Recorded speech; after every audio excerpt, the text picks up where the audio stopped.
السلام عليكم ورحمة الله. أعوذ بالله من الشيطان الرجيم. بسم الله الرحمن الرحيم. الحمد لله وكفى وسلام على عباده الذين اصطفى وآل كل والصحابة ومن اقتفى. ما بعد إن نريد إلا الإصلاح ما استطعت وما توفيقي إلا بالله عليه توكلت وإليه أنيب. ما شاء الله كان وما لم يشأ لم يكن ولا حول ولا قوة إلا بالله العلي العظيم.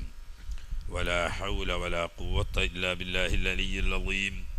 ولا حول ولا قوة إلا بالله العلي العظيم. പ്രിയ സഹോദരങ്ങളെ, നമ്മുടെ സമയപരിധി പരിഗണിച്ച് മഹാനായ ഉമറുൽ ഫാറൂഖ് റളിയല്ലാഹു തആല അൻഹുവിൻ്റെ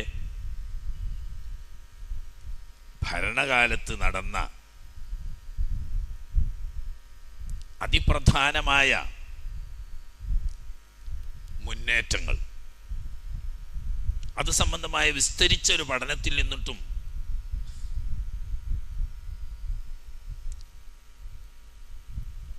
പിന്മാറി വളരെ ഹ്രസ്വമായ ഒരു സൂചന മാത്രം നൽകിക്കൊണ്ടാണ് നമ്മൾ പോരുന്നത്. എന്നാലും അത് പൂർത്തീകരിക്കാൻ കഴിയില്ല. ഇന്നോടുകൂടി ആ വിഷയം അവസാനിപ്പിച്ചു. മഹാനായ ഉമറുൽ ഫാറൂഖ് റളിയല്ലാഹു തആല അൻഹുവിൻ്റെ ഭരണപരിഷ്കാരങ്ങളെക്കുറിച്ചുള്ള ഒരു ചെറിയ വിവരണവും കൂടിയായാൽ ഈ അധ്യായം ഇവിടെ അവസാനിപ്പിച്ച് മൂന്നാം ഘട്ടത്തിലേക്ക് നമുക്ക് പ്രവേശിക്കണമെന്ന് ആഗ്രഹിക്കുന്നു.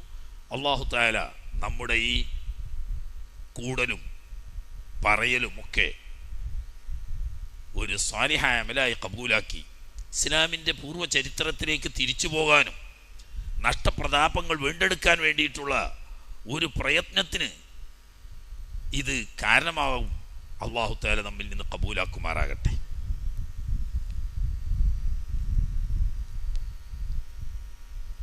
അറബി ലോകം കുത്തഴിഞ്ഞ് തോന്നിയവരൊക്കെ തോന്നിയതുപോലെ ഇഷ്ടം പോലെ നടന്നിരുന്ന നൂലറ്റ മാലമണികളെപ്പോലെ ചിതറിക്കടന്നിരുന്ന അറബി ലോകത്ത് മഹാനായ ഹബീബ് അഷ്റഫുൽ ഖൽഖ് സ്വല്ലല്ലാഹു അലൈഹി വസല്ലമ തങ്ങൾ ഹിജ്റ ചെന്നതിന് ശേഷം ആദ്യമായി ഉണ്ടാക്കിയ ലോകപ്രസിദ്ധമായ ഭരണ സംവിധാനം,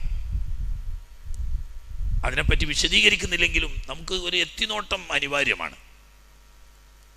മദീനയിൽ ചെന്നപ്പോൾ അവിടുത്തെ അവസ്ഥ, വലിയൊരു ഭാഗം പണക്കാരും വ്യവസായികളും വ്യാപാരികളുമായിക്കൊണ്ട് ജൂതവർഗം, മദീനക്ക് അവഗണിക്കാൻ പറ്റാത്ത വലിയൊരു ശക്തിയായിരുന്നു അവർ. അംഗബലം കൊണ്ട് ഭൂരിപക്ഷമില്ലെങ്കിലും ആയുധബലം കൊണ്ടും പണം കൊണ്ടും സ്വാധീനം കൊണ്ടും ഒക്കെ മുമ്പന്തിയിലുള്ളവരെ അവരായിരുന്നു. അറബികൾക്ക് പലിശക്ക് കൊടുത്തും തമ്മിൽ തല്ലിച്ച് യുദ്ധങ്ങളുണ്ടാക്കി ആയുധം വിറ്റും തടിച്ചു കൊഴുത്തവരായിരുന്നു അന്നത്തെ ജൂതന്മാർ. ഇന്നത്തെ ജൂതന്മാരും അങ്ങനെ തന്നെ, എന്നും ജൂതന്മാർ അങ്ങനെ തന്നെ.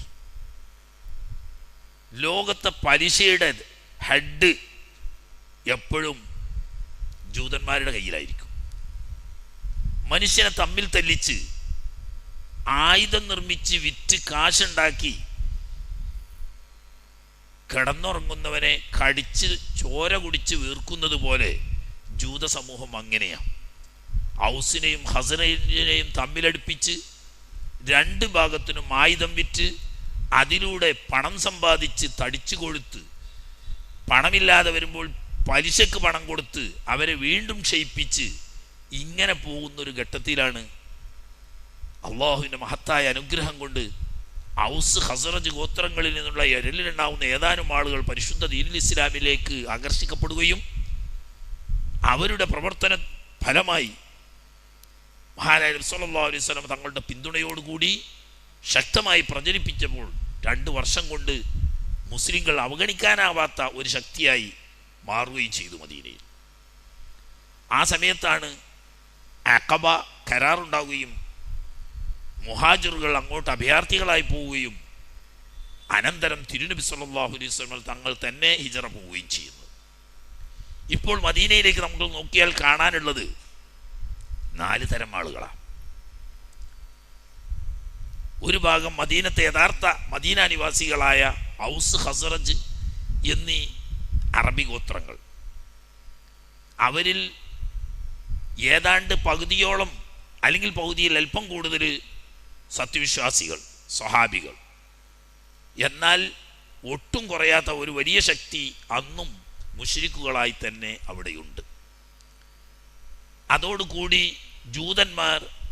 ജൂതന്മാരായി മക്കയിൽ നിന്ന് അള്ളാഹുവിൻ്റെ ദീനിൻ്റെ രക്ഷയ്ക്ക് വേണ്ടി, സ്വന്തം വിശ്വാസ സ്വാതന്ത്ര്യത്തിനും മതസ്വാതന്ത്ര്യത്തിനും വേണ്ടി ജനിച്ച നാടും വീടും കുടുംബവും സ്വത്തും എല്ലാം വിട്ടേച്ച് അള്ളാഹുവിനെയും അവൻ്റെ തിരുദൂതർ സല്ലല്ലാഹു അലൈഹി വസല്ലം തങ്ങളെയും മാത്രം ലക്ഷ്യമാക്കി ഹിജ്റ പോയ മുഹാജിറുകൾ.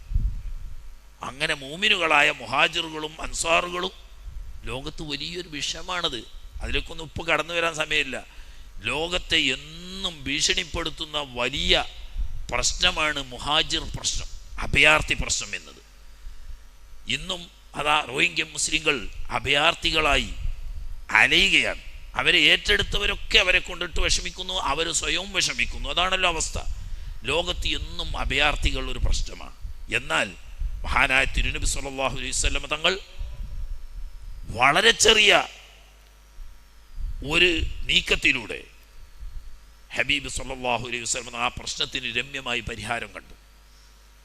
മുഹാജിറുകളെയും അൻസാറുകളെയും മുആഖാത്ത് എന്ന് പറയുന്ന പരസ്പര സാഹോദര്യ ബന്ധം സ്ഥാപിച്ചുകൊണ്ട് രക്തബന്ധത്തെക്കാളും അഭേദ്യമായ ബന്ധമാക്കി മാറ്റി, സ്വന്തം ജ്യേഷ്ഠനെപ്പോലെ, അനുജനെപ്പോലെ, സ്വന്തം വാപ്പയെപ്പോലെ, ഉമ്മയെപ്പോലെ, പെങ്ങളെപ്പോലെ മുഹാജിരിയെ കണ്ട് വീട്ടിലെ സ്വത്ത് മരണപ്പെട്ടാൽ കുടുംബാംഗങ്ങൾക്ക് ഓഹരി ചെയ്യുമ്പോൾ തുല്യമായ വിഹിതം മുഹാജിരിക്ക് കൊടുക്കുന്ന ഒരു രീതിയിലേക്ക് കൊണ്ടുവന്ന് മുഹാജിരി പ്രശ്നം നബി സല്ലല്ലാഹു അലൈഹി വസല്ലം തങ്ങൾ പ്രയാസരഹിതമായി വളരെ സന്തോഷകരമായ പൂർണ്ണ സംതൃപ്തിയോടുകൂടി മുഹാജിറുകളെയും അൻസാറുകളെയും സൗഹൃദത്തിലൂടെ ആ പ്രശ്നത്തിന് പരിഹാരമായി. എന്നാൽ ഇന്നും ഷിർക്കിൽ തന്നെ ഉറച്ചു നിൽക്കുന്ന ഇവരുടെ സ്വന്തം ബന്ധുക്കളും കുടുംബങ്ങളുമാവുന്ന അറബി ഗോത്രങ്ങൾ അവരുടെ ഷിർക്കിലും കുഫറുമായി നിലനിൽക്കുന്നു. ജൂതന്മാരായിട്ട് ഈ 4 വിഭാഗത്തെയും വിളിച്ചു കൊണ്ടുകൊണ്ട് നബി സല്ലല്ലാഹു അലൈഹി വസല്ലം തങ്ങൾ കരാർ എഴുതുകയാണ്. ഈ മദീന, യസ്രിബ് എന്നാണ് പഴയ പേര്, നബി സല്ലല്ലാഹു അലൈഹി വസല്ലം തങ്ങൾ ആസ്ഥാനമാക്കിയതോടുകൂടി മദീന എന്ന പേര് ലഭിച്ചു. മദീനത്തുർ റസൂൽ എന്ന് തീർത്താണ് അന്ന് പറയുന്നത്. പിൽക്കാലത്ത് പിന്നെ അതിൻ്റെ ആവശ്യമില്ലാതായത് കൊണ്ടാണ് മദീന എന്ന് മാത്രം പറയുന്നത്. മറ്റേ മദീനത്തുർ റസൂൽ എന്നാണ് ആദ്യകാലത്ത് അറിയപ്പെടുക. തിരുനബി സല്ലല്ലാഹു അലൈഹി വസല്ലം തങ്ങൾ ഭരണ നേതൃത്വം ഏറ്റെടുത്തുകൊണ്ട് ഇവിടെ ഒരു സ്വതന്ത്ര ഭരണം സ്ഥാപിക്കാൻ പോവുകയാണ്. ഇതിൽ യഹൂദികൾക്ക് 3 ഗോത്രങ്ങളാണ് പ്രമുഖരായിട്ടുണ്ടായത്. അവരെ ഓരോരുത്തരെയും പേരെടുത്ത് പറഞ്ഞുകൊണ്ട് അവർക്ക് അവരുടെ സ്വത്തിന്, അവരുടെ കുടുംബത്തിന്, അവരുടെ ദേഹത്തിന്, അവരുടെ ധനത്തിന്, അവരുടെ മതാചാരങ്ങൾക്ക് എല്ലാത്തിനും സ്വാതന്ത്ര്യമുണ്ടായിരിക്കും. അവർ ഉമ്മത്തും വഹദ, അവർ സമൂഹമായി ഈ രാഷ്ട്രത്തിൻ്റെ ഭാഗമായി ഈ കരാർ അംഗീകരിക്കുന്നു. അതേസമയത്ത് മുശ്രിക്കുകളായി ഇന്നും അവിടെ ജീവിക്കുന്ന ആളുകൾ, അവർക്ക് അവരുടെ മതം, അവരുടെ ആരാധന, അവരുടെ സ്വത്ത്, അവരുടെ കുടുംബം, അവരുടെ ജീവൻ എല്ലാം സുരക്ഷിതമായിരിക്കും. മുഹാജിറുകളും അൻസാറുകളും ഒരേ ശരീരത്തിൻ്റെ 2 അവയവങ്ങളെപ്പോലെ രണ്ടും ഇവിടെ സുരക്ഷിതമായിരിക്കും. പക്ഷേ ഈ കരാറിൽ ഒപ്പിടുന്ന മുഴുവൻ ജനസമൂഹങ്ങളും ഈ രാജ്യത്തെ രക്ഷിക്കുന്ന വിഷയത്തിൽ ഒരു ശരീരം പോലെ ഒറ്റക്കെട്ടായിരിക്കണം. പുറം വരുന്ന ശത്രുക്കൾ അത് ഏത് വിഭാഗത്തിൽപ്പെട്ടവരാവട്ടെ, ഈ കരാറിൽ ഒപ്പിട്ട ആളുകളെ ആരക്രമിച്ചാലും സ്വന്തം ആക്രമണമായി കണക്കാക്കുകയും ആ ആളുകളുടെയും ഈ നാട്ടിൻ്റെയും രക്ഷയ്ക്ക് വേണ്ടി മറ്റെല്ലാ അഭിപ്രായ വ്യത്യാസങ്ങളും മാറ്റിവെച്ച് ഒറ്റക്കെട്ടാവേണ്ടതുമാണ്. ഈ കരാറിൽ ഒപ്പിട്ട കുടുംബങ്ങളിൽപ്പെട്ട ഏതെങ്കിലും ഒരു വിഭാഗം കരാർ വ്യവസ്ഥക്ക് വിപരീതമായി വല്ലതും ചെയ്താൽ അതിന് നടപടിയെടുക്കാൻ മുഹമ്മദ് റസൂലുള്ളാഹി സ്വല്ലല്ലാഹു അലൈഹി വസല്ലം തങ്ങൾക്ക് പരമാധികാരമുണ്ടായിരിക്കുമെന്നും തങ്ങളുടെ തീരുമാനം അന്തിമമായിരിക്കുമെന്നും അതിന് ഉത്തരവാദി കരാർ ലംഘിച്ചവർ മാത്രമായിരിക്കുമെന്നും വ്യവസ്ഥ ചെയ്തുകൊണ്ടുള്ള ഒരു ഭരണഘടനയ്ക്ക് രൂപം കൊടുത്തുകൊണ്ടാണ് മഹാനായ തിരുനബി സല്ലല്ലാഹു അലൈഹി വസല്ലം തങ്ങൾ മദീനയുടെ ഭരണാധികാരി. വളരെ ചെറിയൊരു പ്രദേശം, രാജ്യതന്ത്രപരമായി നോക്കുമ്പോൾ അത്രയൊന്നും തന്ത്രപ്രധാനമില്ലാത്ത ഏതാനും കൃഷിവലന്മാർ മാത്രം തിങ്ങിത്താമസിക്കുന്ന ഒരു സാധാരണ കാർഷിക ഭൂമി. അതിൽ കവിഞ്ഞ് അന്ന് അതിന് കാര്യമായ പ്രാധാന്യമൊന്നും ഉണ്ടായിരുന്നില്ല. അന്നുണ്ടായിരുന്ന മുഖ്യ പ്രാധാന്യം ഷാമിനെയും മക്കയെയും ബന്ധിപ്പിക്കുന്ന റൂട്ടിലെ ഏറ്റവും പ്രധാനപ്പെട്ട ഇടത്താവളം എന്ന ഒരു പ്രാധാന്യം മാത്രമാണ് അന്ന് മദീനക്കുണ്ടായിരുന്നത്. പോകുന്നവരും വരുന്നവരും വ്യാപാരികളും വ്യവസായികളും യാത്രക്കാരും എല്ലാവരും ആശ്രയിക്കുന്ന മുഖ്യ ഇടത്താവളം. ആ നിലക്ക് പ്രാധാന്യമുണ്ടെന്നത് ഒഴിച്ചാൽ മറ്റ് രാഷ്ട്രീയ പ്രാധാന്യങ്ങളൊന്നും അന്ന് മദീനക്കില്ല. എന്നാൽ ചുറ്റുഭാഗത്തും ചിതറിക്കിടക്കുന്ന ഗോത്രവർഗങ്ങൾ തമ്മിലടിച്ചും കൊള്ള ചെയ്തും കൊന്നും ആക്രമിച്ചും നടക്കുന്ന ആ സമയത്ത് മഹാനായ ഹബീബ് റസൂലുള്ളാഹി സ്വല്ലല്ലാഹു അലൈഹി വസല്ലമ തങ്ങൾ 10 വർഷം കൊണ്ട് അറേബ്യൻ ഉപദ്വീപ് എന്നറിയപ്പെടുന്ന ജസീറത്തുൽ അറബിനെ ഒരു മാലയിൽ കോർക്കപ്പെട്ട മണികളെപ്പോലെ കോർത്തിണക്കി ഒന്നാക്കി ചേർത്തു. ഒരേ ശരീരം പോലെ ഒന്നാക്കി പിന്നെയാണ് റഫീഖുൽ അലയിലേക്ക് നീങ്ങിയത്. പക്ഷേ നേരത്തെ നമ്മൾ സിദ്ദീഖ് റളിയല്ലാഹു അൻഹുവിന്റെ ചരിത്രം പറഞ്ഞ പോലെ നബി തങ്ങളുടെ വേർപാടോടുകൂടി വീണ്ടും ചിന്നിച്ചിതറി. സിദ്ദീഖുൽ അക്ബർ റളിയല്ലാഹു തആല അൻഹുവിന്റെ 2.25 വർഷത്തെ കഠിന പ്രയത്നം കൊണ്ടിട്ട് ഹബീബ് റസൂലുള്ളാഹി സ്വല്ലല്ലാഹു അലൈഹി വസല്ലമ തങ്ങൾ ഇവിടെ നിന്ന് യാത്ര പറയുമ്പോഴുണ്ടാവുന്ന ആ സ്ഥിതിയിലേക്ക് ജസീറത്തുൽ അറബിനെ തിരിച്ചു കൊണ്ടുവരാൻ സിദ്ദീഖുൽ അക്ബർ റളിയല്ലാഹു തആല അൻഹുവിന് സാധിച്ചു.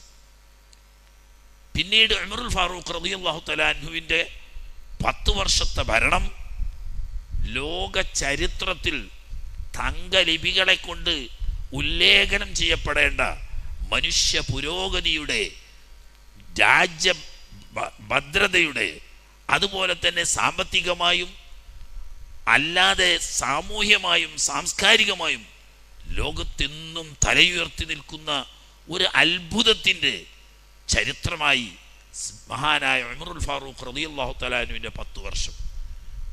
അതിൽ നടന്ന ഏതാനും ഒരു ഭാഗത്തിലേക്കാണ് നമ്മളിപ്പോൾ ഇങ്ങനെ വിരലിച്ചുകൊണ്ടുന്നത്. നാട്ടിൻ്റെ സ്വസ്ഥതയും സമാധാനവും ജനത്തിൻ്റെ പുരോഗതിക്കും വെല്ലുവിളിയായ റോമാ സാമ്രാജ്യത്തെയും പേർഷ്യൻ സാമ്രാജ്യത്തെയും മര്യാദ പഠിപ്പിച്ചു.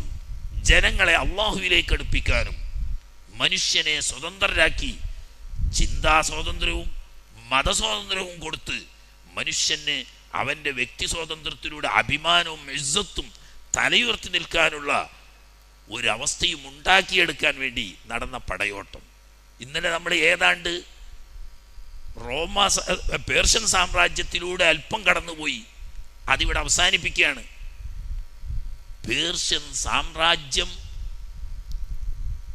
കേവലം 7 കൊല്ലം കൊണ്ട് അതിൻ്റെ അധികാര പരിധിയിൽപ്പെട്ട രാജ്യം മുഴുവനും വിട്ടോടി അവസാനത്തെ പേർഷ്യൻ ചക്രവർത്തിയാവുന്ന യസ്ദജർദുബിന് അർദഷീർ അയാളാണ് അവസാന ചക്രവർത്തി.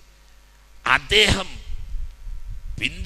പിന്മാറി ഓടി അങ്ങനെ പേർഷ്യ സാമ്രാജ്യത്തിൻ്റെ ഹൃദയഭാഗം എല്ലാം വിട്ടൊഴിഞ്ഞ് മാവറ അന്നഹർ എന്ന് അറബികൾ പറയുന്ന ഗൈഹോൺ നദിക്കപ്പുറത്ത് അഭയം തേടേണ്ട അവസ്ഥ ഉമറുൽ ഫാറൂഖ് റളിയല്ലാഹു തആല അൻഹുവിന്റെ കാലത്ത് വന്നു. അതോടുകൂടി പേർഷ്യ സാമ്രാജ്യം നാമാവശേഷമായി. പക്ഷേ ചക്രവർത്തി ശേഷിക്കുന്നുണ്ട്. അതുകൊണ്ട് തന്നെ പരിസരങ്ങളിൽ വീണ്ടും നിരന്തരം പ്രശ്നമുണ്ടാക്കിക്കൊണ്ട് അത് പക്ഷേ ഉസ്മാൻ ഇബ്നു അഫ്ഫാൻ റളിയല്ലാഹു തആല അൻഹുവിന്റെ കാലത്താണ് യസ്ദജർദുബിന് അർദഷീർ കൊല്ലപ്പെടുന്നത്. ഏതായാലും ആ പ്രദേശം ശുദ്ധീകരിക്കപ്പെട്ടു എന്ന് തന്നെ പറയാം നീണ്ട പ്രയത്നത്തിലൂടെ. ഈ പ്രയത്നത്തിനിടയിലാണ് ഒരുപാട് അത്ഭുതങ്ങൾ സംഭവിച്ച കൂട്ടത്തിൽ ഇന്നലെ നമ്മൾ പറഞ്ഞ 1-2 സംഭവങ്ങളുണ്ട്. അതുപോലെ തന്നെ ഹലാഉൽ ഹവറമി റളിയല്ലാഹു തആല അൻഹുവിന്റെ സംഭവം ഇതേ രീതിയിലുള്ള സംഭവങ്ങളാണ്.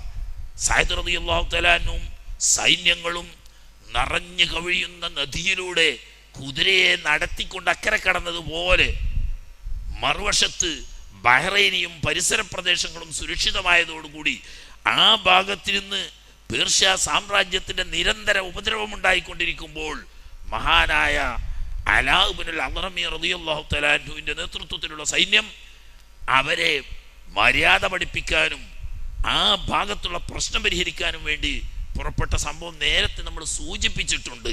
അതിലേക്ക് വിശദമായി ഞാൻ കടക്കുന്നില്ല.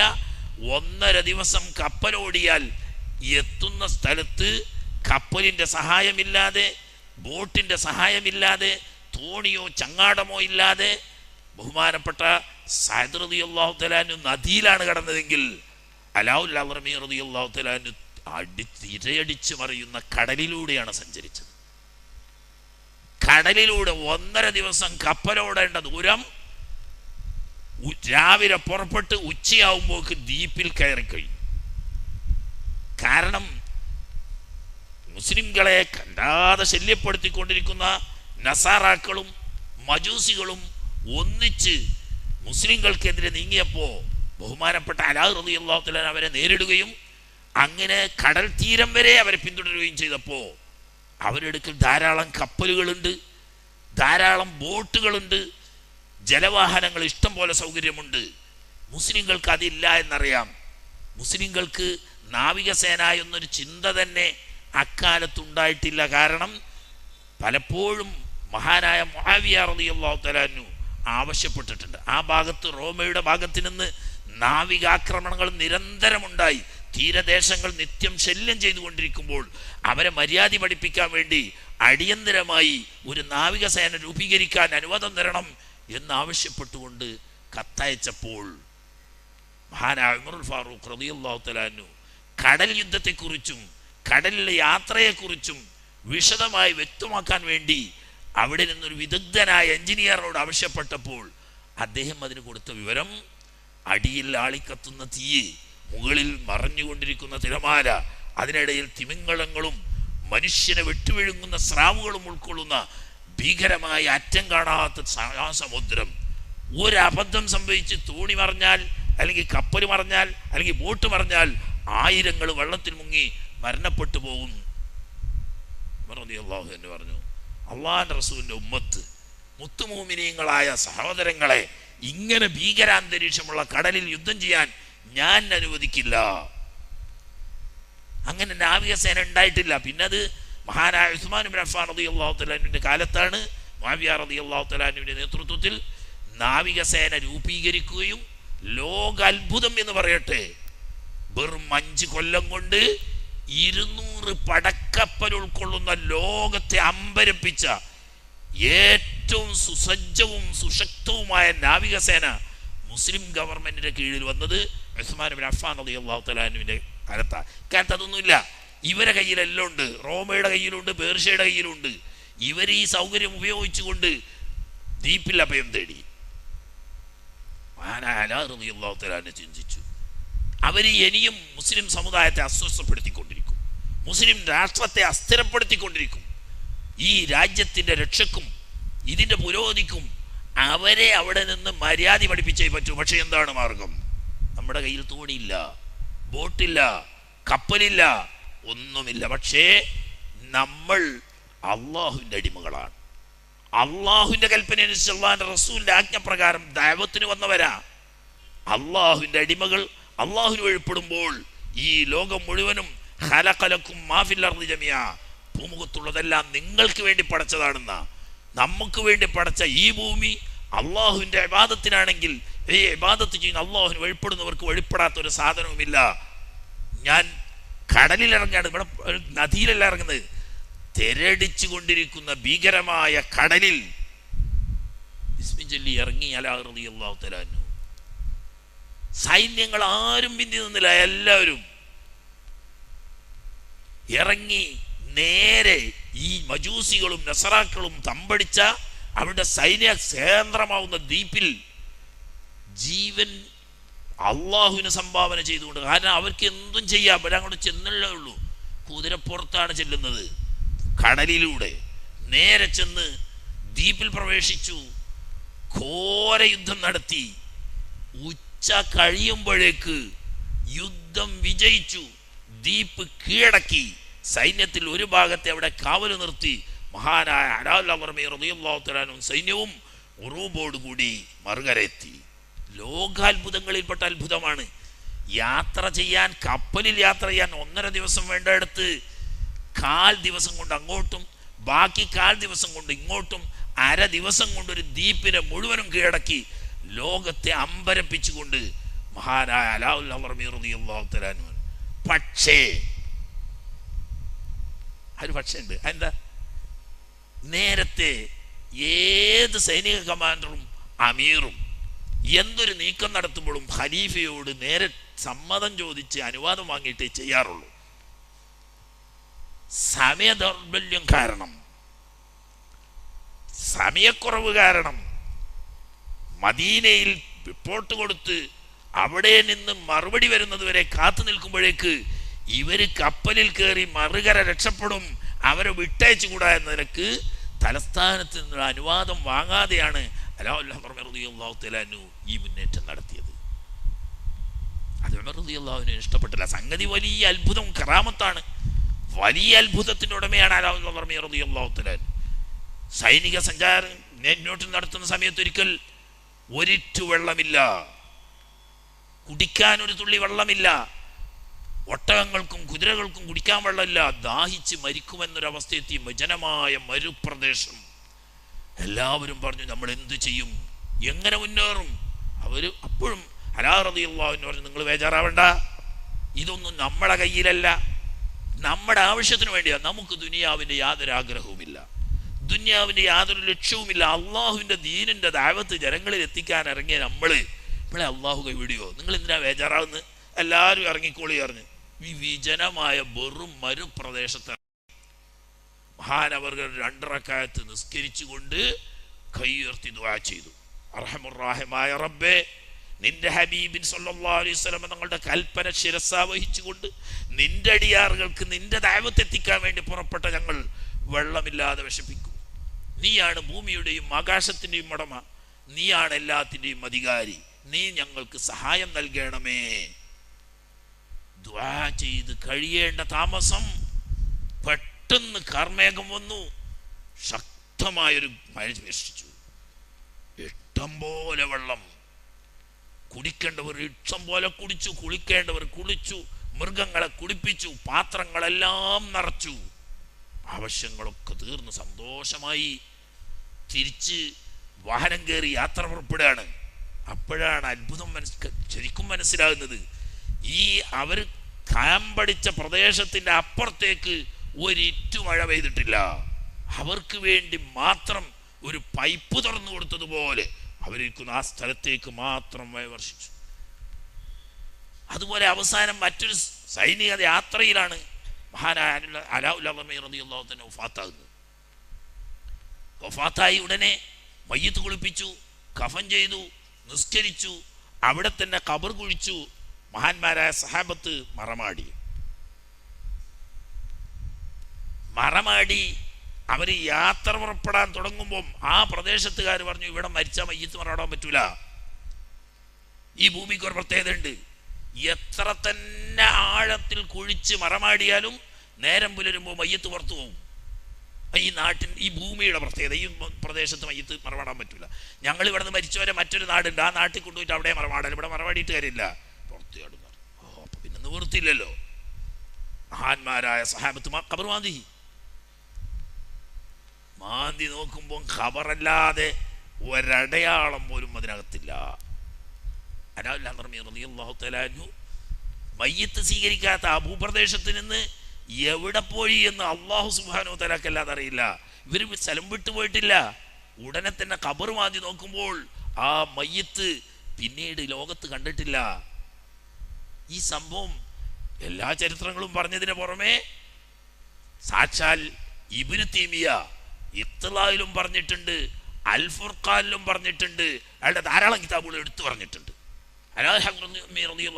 നമ്മൾ യാഹൂൻ തങ്ങളെ കഥ പറയുമ്പോഴേ, യാഹൂൻ തങ്ങൾക്ക് 2 മക്ബറയാണല്ലോ, അപ്പുറവും ഇപ്പുറവും. ഇപ്പുറം മറ ചെയ്ത് നാട്ടുകാർ കുഴപ്പമായപ്പം അപ്പുറം പോയി എന്ന് പറഞ്ഞാൽ അത് കളിയാക്കുന്ന വഹാബികളോട് സാധാരണ നമ്മൾ ചോദിക്കുന്ന ചോദ്യമാണ്, അലാഉൽ ഹളറമിയുടെ ഖബർ എവിടെ പോയി, അലാഉൽ ഹളറമി എവിടെ പോയി? നിങ്ങൾ പറയും യാഹൂൻ തങ്ങൾക്ക് പോകാൻ പാടില്ല എന്നും അലാഉൽ ഹളറമിക്ക് പോകാൻ പറ്റുന്നുണ്ടേ. ഇത് പറ്റും പോയിട്ടുണ്ട്. അവിടുന്ന് സ്ഥലം മാറി, സ്വയം സ്ഥലം മാറി വേറെ സ്ഥലത്താണ് മഖബർ. ഈ മറമാടിയ സഹാബത്ത് പിരിഞ്ഞു പോകുന്നതിന് മുമ്പ് തന്നെ അവിടെ മയ്യത്ത് മറമാടാൻ പറ്റാത്തതായതുകൊണ്ട് അവിടുന്ന് പറ്റുന്ന സ്ഥലത്തേക്ക് അലാ റളിയല്ലാഹു അൻഹുവിനെ ആര് മാറ്റി, എങ്ങനെ മാറി? ഇത് സത്യമായ ചരിത്രമാണ്. അലാ റളിയല്ലാഹു തആല കറാമത്തിന്റെ ഭാഗമാണ് എന്ന് ഇബ്നു തൈമിയ തന്നെ അംഗീകരിക്കുമ്പോൾ പിന്നെന്തേ ഇവിടെ ആഹും തങ്ങൾക്ക് മാത്രമേ പറ്റൂല? അത് വേറെ വിഷയം, നമ്മളിപ്പത്തെ വിഷയം അതല്ല. ഏതായാലും ആട്ടെ, ഇങ്ങനെയുള്ള അലാ റളിയല്ലാഹു തആല ഈ സംഭവത്തിന് ശേഷം ഉടനെ മഹാനായ ഉമറുൽ ഫാറൂഖ് റളിയല്ലാഹു അച്ചടക്കരാഹിത്യം ഒരിക്കലും അനുവദിക്കില്ലായിരുന്നു ഉമർ റളിയല്ലാഹു തആല. അതന്നെ ആ ഭരണത്തിന്റെ ഭദ്രതയും. ഉടനെ അവിടെ നിന്ന് പിൻവലിച്ച് നേരെ സഅദ് റളിയല്ലാഹു തആലയുടെ നേതൃത്വത്തിലുള്ള സൈന്യത്തിൽ പോയി പോഷക സൈന്യമായിട്ട് കൂടാനും അവരോടൊന്നിച്ചു കൂടി യുദ്ധം ചെയ്യാനും കൽപ്പിക്കുകയുണ്ടായി. പിന്നെ അതിനുശേഷമാണ് പിന്നെ അടുത്ത പ്രവിശ്യയിലേക്ക് മഹാനവറുകളെ മാറ്റി. ഇങ്ങനെ ആ ഒരു ഭാഗം പൂർണ്ണമായി കുറഞ്ഞ കാലം കൊണ്ട് സ്വസ്ഥമായി മാവറ നഹറിന്റെ അപ്പുറത്തേക്ക് യസ്ദുജർദ് ഓടിപ്പോയതോടുകൂടി പേർഷ്യൻ സാമ്രാജ്യം നശിച്ചു, എന്നേക്കുമില്ലാതെയായി. അത് നേരത്തെ നബി സല്ലല്ലാഹു അലൈഹി വസല്ലം നിങ്ങൾ പ്രവചിച്ചതാണ്. ഹുദൈബിയ സന്ധിക്ക് ശേഷം എല്ലാ ചക്രവർത്തിമാർക്കും കത്തയച്ചല്ലോ, എല്ലാവർക്കും അറിയുന്നതായതുകൊണ്ട് ഞാൻ വിശദീകരിക്കുന്നില്ല. എങ്കിലും ഇവിടെ സാന്ദർഭികമായി ഞാൻ ഉണർത്തുകയാണ്. മഹാനായ നബി സല്ലല്ലാഹു അലൈഹി വസല്ലം തങ്ങൾ കത്തയച്ച കൂട്ടത്തിൽ അന്നത്തെ റോമാ ചക്രവർത്തിക്കും പേർഷ്യൻ ചക്രവർത്തിക്കും ഒക്കെ കത്തയച്ചിരുന്നു. പേർഷ്യൻ ചക്രവർത്തി അന്ന് മലിക്കുൽ മുലൂക്ക് എന്ന പേരിലാണ് അറിയപ്പെട്ടിരുന്നത്. ആ പേരൊന്നും വിളിക്കാതെ മഹാനായ റസൂലുള്ളാഹി സ്വല്ലല്ലാഹു അലൈഹി വസല്ലം തങ്ങൾ അള്ളാഹുവിൻ്റെ ദീനിലേക്കും തൗഹീദിലേക്കും ക്ഷണിച്ചുകൊണ്ടുള്ള കത്തെഴുതുമ്പോൾ ആ കത്തിൻ്റെ തുടക്കമുള്ളത് മിൻ മുഹമ്മദിർ റസൂലില്ലാഹ് ഇലാ കിസ്റ അളീമി ഇലാ അളീമി കിസ്റ. കിസ്റ ചക്രവർത്തിമാരുടെ പ്രമുഖ രാജാവാവുന്ന നിലവിലുള്ള ചക്രവർത്തിക്ക് മുഹമ്മദ് റസൂലുള്ളാഹ് കത്തയക്കുന്നത്. കത്തിലെന്താണ് പറയുന്നത് എന്ന് വായിക്കാൻ പോലും സന്മനസ് കാട്ടാതെ മലിക്കുൽ മുലൂക്കായ തൻ്റെ പേര് പറയുന്നതിന് മുമ്പ് എൻ്റെ ഇടയന്മാരിൽപ്പെട്ട ആട്ടിനെ മേക്കുന്ന അറബികളിൽപ്പെട്ട ഒരു വ്യക്തി അദ്ദേഹത്തിൻ്റെ പേര് പറഞ്ഞു. എന്തു വലിയ അഹങ്കാരമാണത് എന്ന് പറയുകയും തിരുനബി സല്ലല്ലാഹു അലൈഹി വസല്ലം തങ്ങളുടെ കത്ത് വായിക്കാൻ പോലും സന്മനസ് കാട്ടാതെ പിച്ചി ചീന്തി കഷ്ണമാക്കി വലിച്ചെറിഞ്ഞു. ഈ വിവരം മഹാനായ ഹബീബ് അഷ്റഫുൽ ഖൽഖ് സല്ലല്ലാഹു അലൈഹി വസല്ലം തങ്ങൾ അറിഞ്ഞു. അറിഞ്ഞ ഉടനെ തങ്ങൾ പറഞ്ഞത് മസ്സക്ക കിസ്റ മുൽക്കുഹു. ഞാൻ അയച്ച കത്തുണ്ടല്ലോ, ആ കടലാസിന്റെ കഷ്ണാണ് കീന്തി കഷ്ണം ബാക്കി ഇട്ടത് നിങ്ങൾ വിചാരിക്കുന്നുണ്ടോ?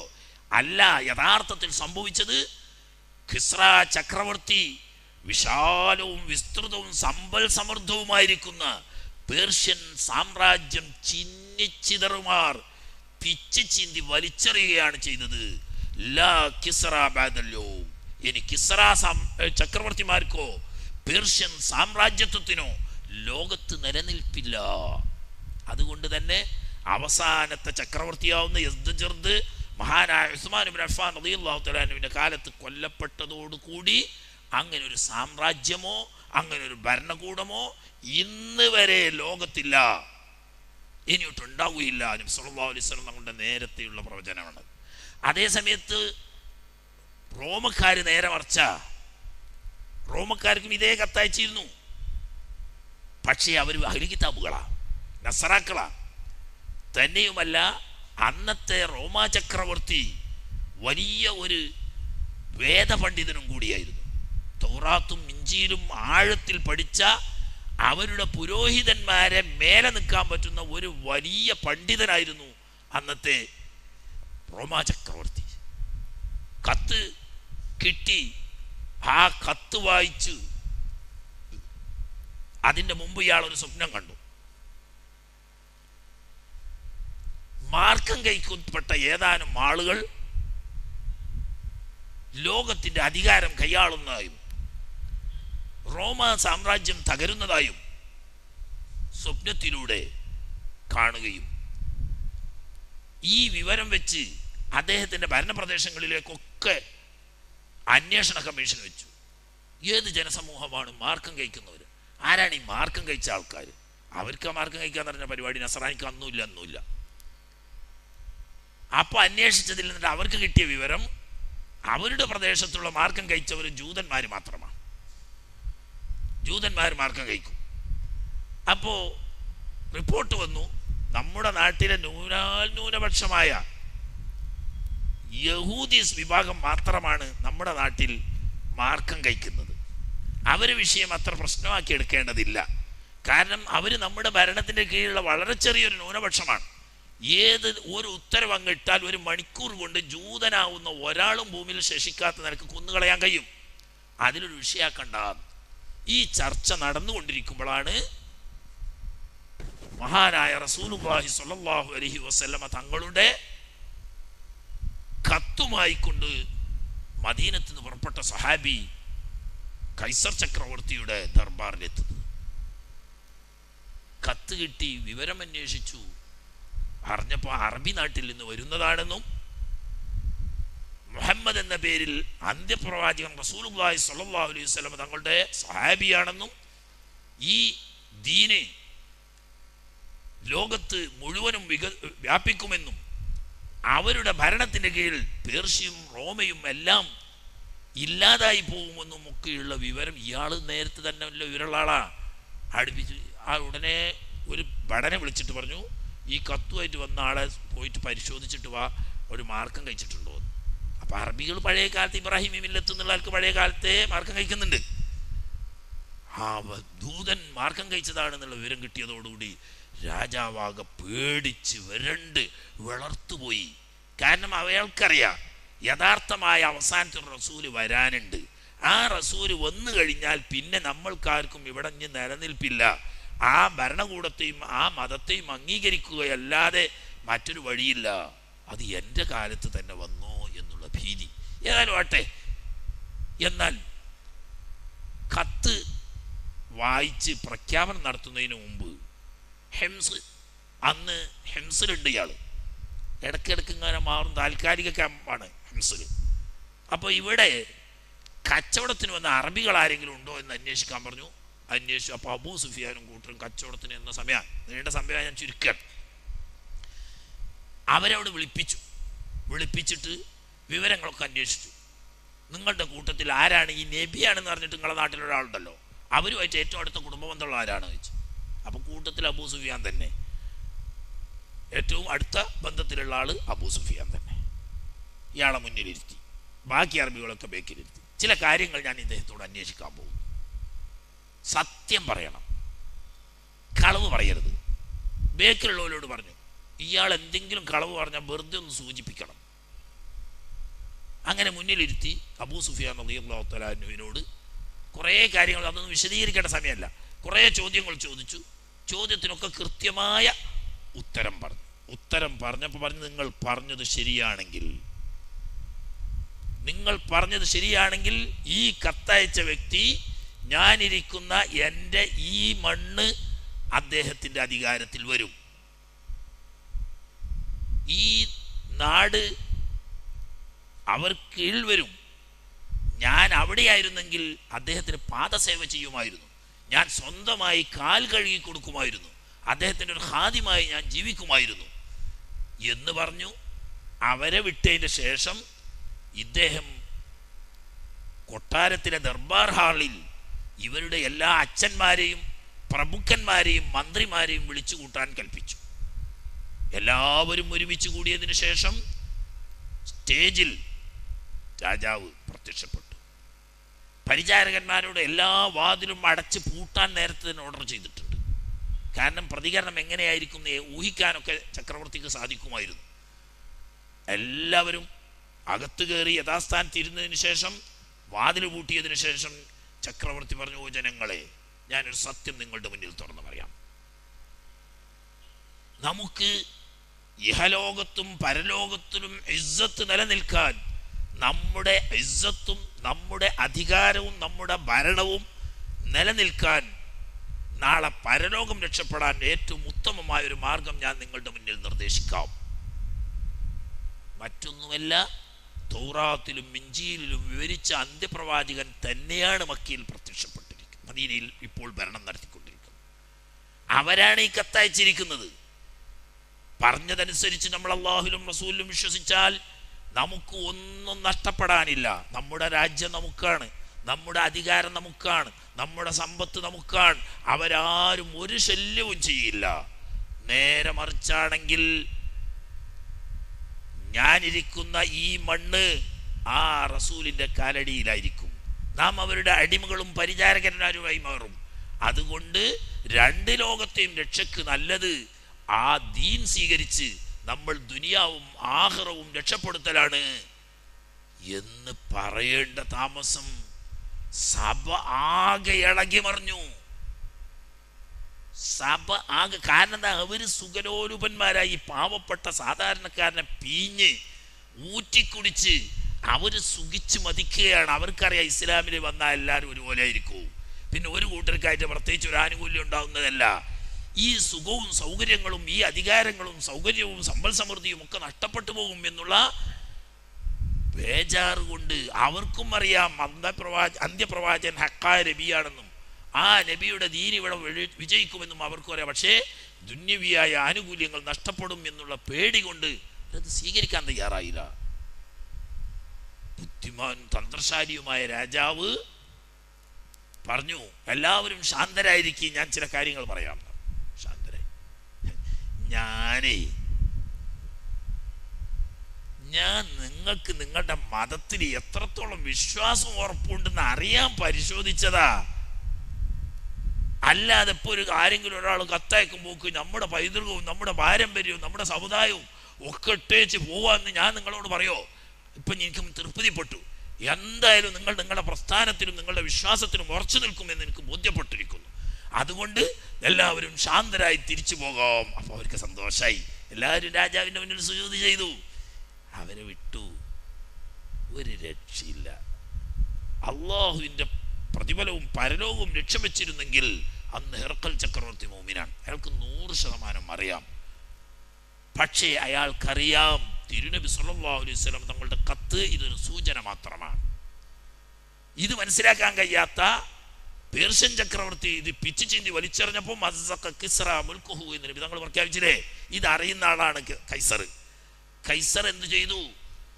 ഈ കത്ത് രാജാവിൻ്റെ സൂക്ഷിപ്പിൽ ഏറ്റവും വിലപിടിപ്പുള്ള കസ്തൂരി കൊണ്ട് സുഗന്ധം പൂശി ഏറ്റവും വിലപിടിപ്പുള്ള പട്ടുകൊണ്ട് പൊതിഞ്ഞ് സ്വർണം കൊണ്ടൊരു പെട്ടിയുണ്ടാക്കി ആ പെട്ടിക്കകത്ത് വെച്ച് പൂട്ടി രാജാവിൻ്റെ സ്വകാര്യ ഖജനാവിൽ സൂക്ഷിച്ചു വെച്ചു. ഈ വിവരമറിഞ്ഞ മഹാനായ റസൂലുള്ളാഹി സ്വല്ലല്ലാഹു അലൈഹി വസല്ലം തങ്ങൾ ഹഫള റിസാലത്തി ഫഹഫള മുൽക്കഹു, എൻ്റെ കത്ത് ബഹുമാനിച്ച് ആദരിച്ച് പട്ടിൽ പൊതിഞ്ഞ് സ്വർണപ്പെട്ടിയിൽ വെച്ച് സ്വന്തം ഖജനാവിൽ ഭദ്രമായി സൂക്ഷിച്ചത് കൊണ്ട് കിസ്റായുടെ ഭരണകൂടം അയാളുടെ അധികാരം അയാൾ സുരക്ഷിതമാക്കിയിരിക്കുന്നു. ഒരു കൈസർ പോയാൽ അടുത്ത കൈസർ വരും. പോയി പോയി പോയി ഒന്നുമില്ലാതായി. എന്നാലും പേരിന് വത്തിക്കാനിലൊരു അച്ഛനെങ്കിലും ഉണ്ട്. മറ്റൊക്കെ മതത്തിൻ്റെ പേരിലല്ല, മതം ഉണ്ടെങ്കിലും മതത്തിൻ്റെ പേരിലല്ല. നോക്കണം നിങ്ങൾ, ഈ പറയുന്ന വത്തിക്കാനിലെ വല്യച്ഛനുണ്ടല്ല, പോപ്പ് എന്ന് അവർ വിളിക്കുന്നേ, ഇയാള് ഈ കൈസറിൻ്റെ സ്ഥാനമാണ് വഹിക്കുന്നത്. പറയുമ്പോൾ ഒരു വില്ലേജ്, ചെറിയൊരു വില്ലേജാണ്, ഒരു പഞ്ചായത്തൊന്നുമില്ല. വത്തിക്കാൻ എന്ന് പറയുന്നത് കേവലം ഒരു വില്ലേജാണ്. പക്ഷേ ആ വില്ലേജാണ് ഇന്നും കോടികൾ വരുന്ന 200-250 കോടി വരുന്ന ലോകത്തുള്ള ക്രിസ്ത്യാനികളുടെ ധാർമ്മികമായ ആസ്ഥാനം. ഇന്നും അവരുടെ മതകാര്യങ്ങൾക്ക് നേതൃത്വം വഹിക്കുന്നത് വത്തിക്കാനാണ്. ഇത് ഈസാ നബി അലൈഹി ഇസ്ലാമിൻ്റെ ആഗമനത്തിന് ശേഷമല്ലാതെ നിർമ്മാർജ്ജനം ചെയ്യാൻ കഴിയില്ല. അതിൻ്റെ കാരണം മഹാനായ നബി സല്ലല്ലാഹു അലൈഹി വസല്ലം തങ്ങളുടെ ഈ കത്ത് ഇന്നുകൊണ്ട് വത്തിക്കാനിൽ അത് സൂക്ഷിച്ചു. വത്തിക്കാനിൽ എന്തൊക്കെയുണ്ട് ഞങ്ങൾ എഴുതി? ഉസ്മാൻ റളിയല്ലാഹു തആല അൻഹു അയച്ച മുസ്ഹഫുകളിൽപ്പെട്ട ഒരു മുസ്ഹഫ് കൊർഡോവയിൽ നിന്ന് കൊള്ള ചെയ്തു കൊണ്ടുപോയത് ഇന്നും വത്തിക്കാനിൽ സുരക്ഷിതമായി സൂക്ഷിപ്പുണ്ട്. മഹാനായ ഹബീബ് റസൂലുള്ളാഹി സ്വല്ലല്ലാഹു അലൈഹി വസല്ലം തങ്ങളുടെ കത്ത് വത്തിക്കാനിൽ നിന്നും സൂക്ഷിപ്പുണ്ട്. ഒരു വേള ആ പെട്ടിയും ഉണ്ടായിരിക്കാം. പെട്ടി അറിയല്ലോ, ആദം നബി അലൈഹിസ്സലാം തൊട്ട് അഷ്റഫുൽ ഖൽഖ് മുഹമ്മദുർ റസൂലുള്ളാഹി സ്വല്ലല്ലാഹു അലൈഹി വസല്ലമ തങ്ങൾ ഉൾപ്പെടെയുള്ള ലക്ഷത്തിലധികം വരുന്ന അമ്പിയാക്കന്മാരുടെ കൃത്യമായ ചിത്രങ്ങൾ പതിച്ച ഒരു അത്ഭുത പെട്ടി പാരമ്പര്യമായി അവർ കൈമാറിപ്പോരുന്നുണ്ട്. അത് നീണ്ട ചരിത്രമാണ്. തങ്ങളുടെ ചരിത്രം പറയുമ്പോൾ വിശദമായി പറയേണ്ടതാ. സഹാബത്തിന് നേരിട്ട് കാണിച്ചു കൊടുത്തിട്ടുണ്ട്. ചക്രവർത്തി സിദ്ദീഖ് റളിയല്ലാഹു തആല അൻഹുവിന്റെ കാലത്ത് ചക്രവർത്തിയുമായി നേരിട്ട് സംസാരിക്കാൻ പോയ ചരിത്രമുണ്ട്. അതൊന്നും സാമ്യമില്ലാത്തതുകൊണ്ട് പറഞ്ഞു പോതാ, ഇടയ്ക്ക് ചാടിപ്പോന്ന നമ്മള് 3 പ്രതിനിധികളെ പറഞ്ഞയച്ചു. ദർബാറിൽ ചെന്ന് മഹാന്മാരായ സഹാബത്ത് 3 ആളുള്ളൂ. അല്ലാഹു അക്ബർ എന്ന് ഉച്ചത്തിൽ തക്ബീർ മുഴക്കി. 3 ആളെ ദർബാർ നിറഞ്ഞു കവിഞ്ഞ് റോമാ സാമ്രാജ്യത്തിലെ മന്ത്രിമാരും പ്രഭുക്കന്മാരും അവരുടെ പണ്ഡിതന്മാരും ഉൾക്കൊള്ളുന്ന സഭ ഉൾക്കൊള്ളുന്ന ദർബാർ ഹാൾ ഉൾക്കൊള്ളേ ഒരു മരം കൊടുങ്കാറ്റിൽ മരം ആടുന്നത് പോലെ ആറ്റിൽ ചാഞ്ചാടി. ചക്രവർത്തിയും പരിവാരവും ആകെ പേടിച്ചു വറച്ചുപോയി. രണ്ടാമത് വീണ്ടും ചൊല്ലി അല്ലാഹു അക്ബർ. ആദ്യത്തേതിലപ്പുറം നിങ്ങൾ വിചാരിക്കുക അവിടുത്തെ കാറ്റാടല്ല, കെട്ടിടം ഈ കോട്ട ഉൾപ്പെടെ കാറ്റിലാടുകയാണ്. 3 പ്രാവശ്യം അങ്ങനെ തക്ബീർ ചൊല്ലിയപ്പോൾ ശാന്തരായതിനു ശേഷം ചോദിച്ചു, നിങ്ങൾ സാധാരണ ഇങ്ങനെ തക്ബീർ ചൊല്ലിയാൽ വല്ലതും ഇളകലുണ്ടോ ചോദിച്ചു. നമ്മളൊക്കെ ആണെങ്കിൽ എന്താക്കും, ഇത് നല്ല ചാൻസാണ്, പിന്നെ ഞങ്ങൾ എവിടെ ചൊല്ലിയാലും ഇളക്കുന്നൊക്കെയാണ് നമ്മളാണെങ്കിൽ വിടുക. പക്ഷെ സഹാബത്ത് പറഞ്ഞു, ഞങ്ങളുടെ ജീവിതത്തിൽ ആദ്യം കാണുക, നമ്മളേത് പ്രധാന ഘട്ടത്തിലും തക്ബീർ ചൊല്ലും. പക്ഷെ അങ്ങനെ തക്ബീർ ചൊല്ലുമ്പോൾ ഇങ്ങനെയൊന്നും ഒരു പ്രശ്നം ഉണ്ടാകുന്ന കണ്ടിട്ടില്ല. കൊട്ടാരം ദർബാർഹാറും ഉൾപ്പെടെ മരച്ചിലാടുന്നത് പോലെ കാറ്റിലാടുകയാണ്. എന്താ സംഭവം? തക്ബീറില്ലേ, പേടിച്ചില്ലേ? പുറത്ത് ചർച്ചയ്ക്ക് വെക്കാതെ സ്വകാര്യമായി വിളിപ്പിച്ചു. സ്വകാര്യമായി വിളിപ്പിച്ചിട്ട് മറ്റാർക്കും പ്രവേശനമില്ലാതെ ചക്രവർത്തിയുടെ അരമനക്കുള്ളിലുള്ള പ്രത്യേക റൂം തുറന്നിട്ട് അതിൽ നിന്നിട്ടൊരു ഖജനാവ് രാജാവ് തന്നെ താക്കോല് വെച്ച് തുറന്നു. ആ ഖജനാവിൽ നിന്നിട്ടും ഭംഗിയുള്ള ഒരു പെട്ടി പുറത്തെടുത്തു. പെട്ടി തുറന്നിട്ട് ചെറിയ ചെറിയ ചെറിയ ചെറിയ അറകളാണ് നിറയെ. ഒരറയുടെ മൂടി തുറന്നു. അദ്ദേഹത്തെ പരിചയമുണ്ടോ? അപ്പൊ അതിസുന്ദരനായ ഒരു ആജാനുബാഹു, ഒരു വലിയ മനുഷ്യൻ. അറിയോ? അറിയില്ല. ഇതാണ് അബുൽ ബശർ ആദം അലൈഹിസ്സലാം. അടുത്തൊരു കള്ളി തുറന്നു. അറിയാമോ നമുക്കറിയില്ല. ഇതാണ് ശൈഖുൽ അംബിയ നൂഹ് അലൈഹിസ്സലാം. നേരെ ക്യാമറ കൊണ്ടെടുത്താൽ അങ്ങനെ ആവില്ല. എത്ര കൃത്യമായി കണ്ട തർത്തീബായാൽ സുമാർ വെച്ച് പറയുന്നുള്ളവർക്ക് 3ാമതായി തുറന്നു. ഇതാരാന്നറിയോ നിങ്ങൾക്ക്? സ്വഹാബത്ത് കണ്ട മാത്രയിൽ പൊട്ടിക്കരഞ്ഞു പോയി 3 ആളും. എന്താണ്? ഹബീബ് അഷ്റഫുൽ ഖൽഖ് സ്വല്ലല്ലാഹു അലൈഹി വസല്ലം. വഫാത്ത് വരെ ഒന്നിച്ച് ഊണിലും രാവിലും പകലിലും ഒന്നിച്ച് നടന്ന സഹാബത്ത് ഹബീബ് സ്വല്ലല്ലാഹു അലൈഹി വസല്ലം തങ്ങളുടെ വേർപാടിന്റെ കൊല്ലത്തിന് ശേഷം ഈ പെട്ടിയുടെ പ്രത്യേകത തുറന്നപ്പോൾ ഹബീബ് അഷ്റഫുൽ ഖൽഖ് സ്വല്ലല്ലാഹു അലൈഹി വസല്ലം നിങ്ങളെ ജീവനുള്ളതുപോലെ മുഖത്ത് നോക്കിയാൽ ജീവനുള്ള അതേ സെയിം ചിത്രം. ഇങ്ങനെ അമ്പിയാക്കന്മാരുടെ ചിത്രമുള്ള ഒരു പെട്ടിയുണ്ട്. എല്ലാവരും ഉണ്ട് ഇത്രയിൽ. ആ പെട്ടി അവർ സൂക്ഷിച്ചിരിക്കുകയാണ്. ഇങ്ങനെ ചില തിരുശേഷിപ്പുകളും തിരുസൂക്ഷിപ്പുകളും അവരുടെ കയ്യിലുള്ളത് കൊണ്ട് തന്നെ അവരെ തകർത്തെറിയാൻ ഒരു പുറം ശക്തിക്ക് കഴിയില്ല. അത് പിന്നെ അവസാനം മഹാനായ റൂഹുല്ലാഹി ഈസാ അലൈഹിസ്സലാത്തു വസ്സലാമിലൂടെ മാത്രമാണത് സാധ്യമാകുന്നത്. ഈ കൂട്ടത്തിൽ ഞാൻ ചുരുക്കുകയാണ്. ഈ കൂട്ടത്തിൽ മഹാനായ സാരിയ റളിയല്ലാഹുവിന്റെ പ്രസിദ്ധമായ സംഭവം ഉണ്ടല്ലോ. മദീനയിൽ വെള്ളിയാഴ്ച ഖുതുബ നിർവഹിച്ചു കൊണ്ടിരിക്കുന്നതിനിടയിൽ ഉമറുൽ ഫാറൂഖ് റളിയല്ലാഹു തആല അൻഹു ഖുതുബ ഇങ്ങനെ ഓതിക്കൊണ്ടിരിക്കുകയാണ്. അതിൻ്റെ ഇടയിൽ ഒരു ബന്ധമില്ലാത്ത ഒരു വല്ലാത്ത ശബ്ദത്തിൽ യാ സാരിയ അൽ ജബൽ അൽ ജബൽ അൽ ജബൽ അങ്ങനെ ചോദ്യം ചെയ്തു. ആളുകൾ ഇങ്ങനെ പറയാൻ തുടങ്ങി. ഇപ്പൊർക്ക് അല്ലെങ്കിൽ തന്നെ ഇപ്പം വയസ്സായപ്പോൾ കുറച്ചൊക്കെ ഒരു ചെന്നി അതും ഇതൊക്കെ പറയുന്നുണ്ട്. ആളുകൾ അങ്ങനെയാണല്ലോ. അബ്ദുറഹ്മാൻ ബിൻ ഔഫ് റളിയല്ലാഹു അൻഹു ആണ് എപ്പോഴും മൂപ്പരെ കൂടെ ഉണ്ടാകുക.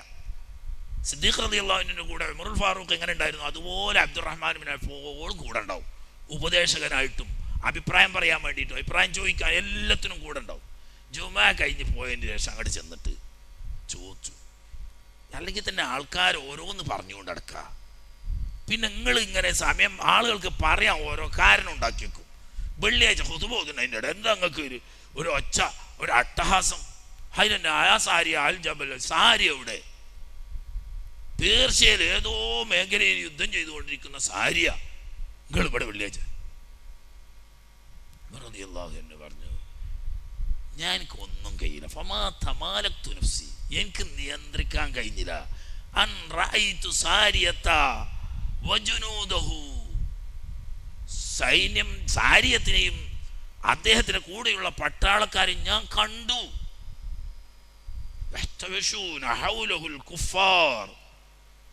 ചുറ്റുഭാഗത്തുനിന്നും 4 ഭാഗത്തുനിന്നും ഒരുപോലെ ശത്രുക്കൾ വളയുന്നതായിട്ട് കണ്ടു. അടുത്ത നിമിഷം യുദ്ധം തുടങ്ങാൻ പോവുകയാണ്. 4 ഭാഗത്തുനിന്ന് പേർഷ്യൻ സൈന്യം ഒന്നിച്ചു വളഞ്ഞാൽ സാരിയയും കൂടെയുള്ള മൂമിനുകളും നിമിഷങ്ങളെ കൊണ്ടിട്ട് നിർമാർജനം ചെയ്യപ്പെട്ടു പോകും. ഞാൻ നോക്കുമ്പോൾ പരിസരത്ത് ഉയർന്നു നിൽക്കുന്ന ഒരു പർവ്വതം കണ്ടു. ആ പർവ്വതം പിന്നിലാക്കി ഉഹദിൽ നബി തങ്ങൾ യുദ്ധം ചെയ്തതുപോലെ പിന്നിൽ ഉഹദ് കോട്ട പോലെ നിർത്തി മുന്നിൽ യുദ്ധം ചെയ്ത ഒരു ഭാഗത്ത് നിന്ന് ശത്രുവിനെ നേരിട്ടാൽ മതി. അങ്ങനെ പറഞ്ഞു പോയതാണ്. ഫമാ തമാലക്തു നഫ്സി, നിയന്ത്രണം വിട്ട് പറഞ്ഞു പോയതാ, ഞാൻ കൽപ്പിച്ചുകൂട്ടി പറഞ്ഞതല്ല. അത് കഴിഞ്ഞ് മാസങ്ങൾക്ക് ശേഷമാണ് ഈ യുദ്ധത്തിന്റെ റിപ്പോർട്ട് വരുന്നത്. കൂട്ടത്തിൽ പറയുണ്ടായി, വെള്ളിയാഴ്ച യുദ്ധം തുടങ്ങുന്നതിന് മുമ്പ് ഞങ്ങളെ സൈന്യത്തെ 4 ഭാഗത്തു നിന്നും പേർഷ്യക്കാര് ഉപരോധിച്ച സന്ദർഭത്തിൽ ഞങ്ങൾ അമീറുൽ മുഅ്മിനീന്റെ ഒരു ശബ്ദം പോലെ കേട്ടു. ഞങ്ങളൊക്കെ കേട്ടു, സാരിയ മാത്രമല്ല ഞങ്ങളൊക്കെ കേട്ടു, യാ സാരിയ അൽ ജബൽ അൽ ജബൽ. അതോടുകൂടി ഞങ്ങൾ സൈന്യത്തെ മാറ്റി വിന്യസിച്ച് പിന്നിൽ പർവ്വതം നിർത്തി ഒരു കോട്ട പോലെ പിന്ന് സുരക്ഷിതമാക്കി മുന്നിൽ നിന്ന് ശത്രുവിനെ നേരിട്ടപ്പോൾ ശത്രുവിനെ ഞങ്ങൾക്ക് നിഷ്പ്രയാസം പരാജയപ്പെടുത്താൻ സാധിച്ചു. അള്ളാഹുവിന്റെ മഹത്തായ അനുഗ്രഹത്താൽ അവിടെ മുസ്ലിങ്ങൾക്ക് ഐതിഹാസികമായ വിജയം നേടാൻ സാധിച്ചു. ഇങ്ങനെ എത്രയോ സംഭവങ്ങൾ ഉമറുൽ ഫാറൂഖ് റളിയല്ലാഹു തആല അൻഹുവിന്റെ ചരിത്രത്തിൽ എണ്ണിയാൽ തീരാത്ത സംഭവങ്ങളുണ്ട്. ആ ഭാഗം നമുക്ക് അപ്പോൾ ഏതായാലും എവിടെയുള്ളത്? മാവറ അന്നഹർ എന്ന് പറയുന്ന ഗൈഹോൻ നദിയുടെ മറുകരയിലെത്തി പേർഷ്യ വിട്ടുകഴിഞ്ഞു. ബാക്കി പിന്നീട് ഇൻഷാ അല്ലാഹ് ഉസ്മാൻ റളിയല്ലാഹു അൻഹുവിന്റെ കൂടെ കാണാം. ഇപ്പുറത്ത് അതേ രീതിയിൽ തന്നെ റോമ സാമ്രാജ്യത്തിന്റെ ഏറ്റവും ഹൃദയഭാഗമായിരുന്ന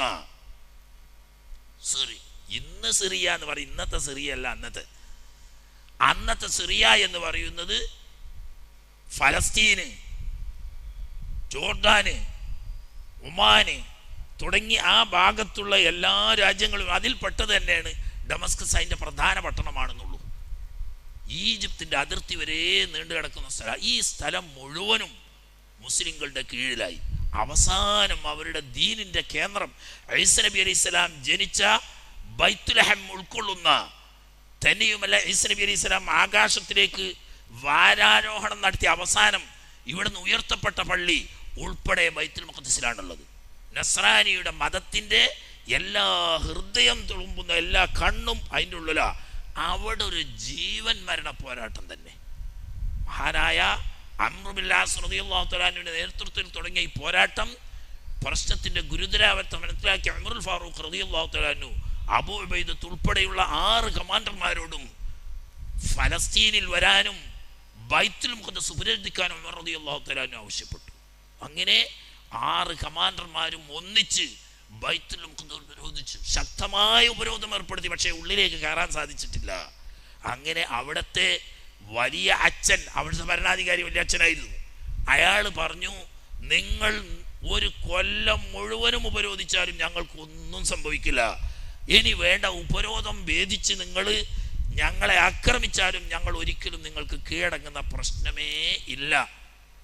എന്നാൽ നിങ്ങളുടെ ഖലീഫ അമീറുൽ മുഅ്മിനീൻ നേരിട്ട് വന്നാൽ യാതൊരു യുദ്ധവുമില്ലാതെ ഞങ്ങൾ പട്ടണത്തിൻ്റെ താക്കോല് അദ്ദേഹത്തിൻ്റെ കയ്യിൽ വെച്ച് കൊടുത്തുകൊണ്ട് ഞങ്ങൾ പിന്മാറും, കീഴടങ്ങും.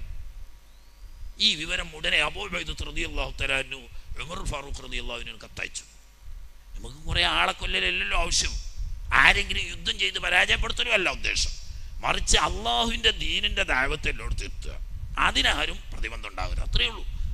ഉമർ ഫാറൂഖ് റളിയല്ലാഹു തആല അൻഹു കത്ത് കിട്ടിയപ്പോൾ അവിടെയുള്ള പ്രമുഖരായ സഹാബത്തിനെയൊക്കെ ഒരുമിച്ച് കൂട്ടി മുശാവറ ചെയ്തു. അങ്ങനെ അലി ഇബ്നു അബീ ത്വാലിബ് റളിയല്ലാഹു തആല അൻഹു ഉൾപ്പെടെയുള്ള സഹാബത്തിൻ്റെ അഭിപ്രായ പ്രകാരം ഖലീഫ നേരിട്ട് പോകണം ബൈത്തുൽ മഖ്ദിസിലേക്ക്.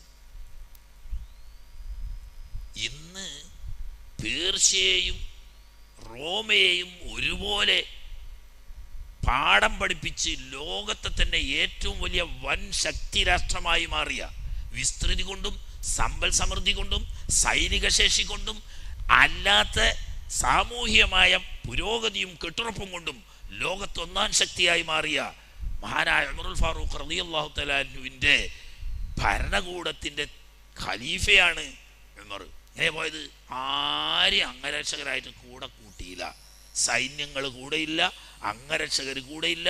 മഹാനായ ഉമറുൽ ഫാറൂഖ് റളിയല്ലാഹു അൻഹു തങ്ങളും തൻ്റെ പരിചാരകനായ ഒരടിമയും, മൂന്നാമതൊരാളില്ല. അന്നത്തെ കണക്കിന് ഒരു മാസം യാത്ര ചെയ്യണം മദീനത്തുനിന്ന്. ഒരു മാസം പോയാലേ ബൈത്തുൽ മഖ്ദിസിലെത്തുള്ളൂ. ഇത്രയും ദൂരത്തേക്ക് താനും ഒരൊട്ടകം, ആ ഒട്ടകപ്പുറത്ത് താനും ഒരടിമയും, വേറെ മൂന്നാമതൊരാളില്ലാതെ ഒറ്റക്ക് പുറപ്പെട്ടു. എങ്ങനെ? സാധാരണ മൂപ്പര ശൈലി തന്നെ. പേർഷ്യ, റോമ എന്നൊക്കെ പറഞ്ഞാൽ ഭരണാധികാരികൾ വേണ്ട, നാട്ടു നേതാക്കന്മാർ തന്നെ ലക്ഷങ്ങളുടെ ഉടയാടകളെ കൊണ്ടിട്ട് മുത്തും മാണിക്യവും പതിച്ച് ലോകത്തെ അമ്പരപ്പിക്കുന്ന കാലഘട്ടത്തിൽ ലോകത്തെ ഏറ്റവും വലിയ ശക്തി രാഷ്ട്രത്തിൻ്റെ പ്രസിഡന്റ് പോകുന്നെങ്ങനെ? കീറിത്തുന്നി കഷ്ണം വെച്ച ഒരു കരിമ്പടത്തിൻ്റെ തുണി ഉടുത്ത് മറ്റൊരു കരിമ്പടം പുതച്ചുകൊണ്ടാണ് മഹാനായ ഉമറുൽ ഫാറൂഖ് പോകുന്നത്. ഒറ്റൊരൊട്ടകം, ഒരൊട്ടകപ്പുറത്ത് രണ്ടാൾ കയറിയല്ല, ഒരു ഊഴം ഉമറുൽ ഫാറൂഖ് റളിയല്ലാഹു അൻഹു കയറും. അടിമ ഒട്ടകത്തിൻ്റെ കയറ് പിടിച്ച് നടക്കും.